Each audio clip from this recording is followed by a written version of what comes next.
Chers BeTubers, bonjour. Alors moi j'ai envie de vous emmener en voyage avec ce beau carnet de voyage signé Valérie Linder. Donc Valérie Linder, je ne la connaissais pas et j'ai pu découvrir son univers, prolonger la balade à Lisbonne en allant voir ce qu'elle faisait sur internet, et je me suis rendu compte qu'en fait elle a fait beaucoup de voyages. Elle a photographié donc ces carnets de voyage dont on peut voir les planches sur internet.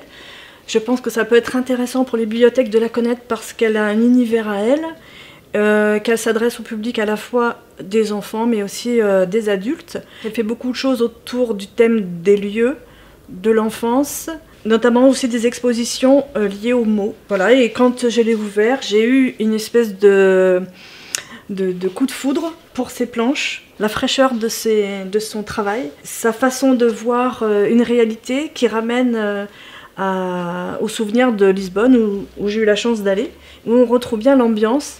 Et c'est une invitation à plusieurs niveaux, puisqu'en fait il y a non seulement les planches à l'aquarelle, avec différentes perspectives à chaque page, mais aussi une incursion de textes qui sont un peu comme à la manière d'un croquis pour le dessin. Il s'agit là en fait de textes jetés au fil de ses pérégrinations.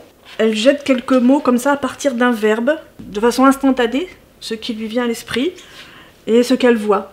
Cette invitation, elle n'est pas seulement une invitation au voyage, mais une invitation à se poser, à regarder ce qu'il y a autour de nous, à prendre le crayon, soit à écrire ce qu'il nous vient, le ressenti qu'on éprouve au moment où on est dans un paysage donné. Regarder pour dessiner, pour prendre une photo. Donc ça parle à beaucoup de nos sens en fait. Et c'est ce que j'ai aimé, et j'ai trouvé que la maîtrise était assez grande au niveau de la restitution de ce qu'elle voit, parce que ce n'est pas qu'une restitution, c'est vraiment très impressionniste.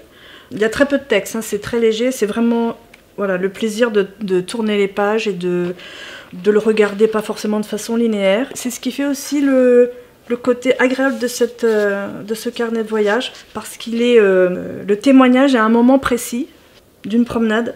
Et ça ressemble à ce qu'on pourrait nous-mêmes ressentir. C'est une invitation à faire un voyage dans un lieu donné et faire à la limite aussi un voyage intérieur. C'est un paysage intérieur comme elle aime le dire.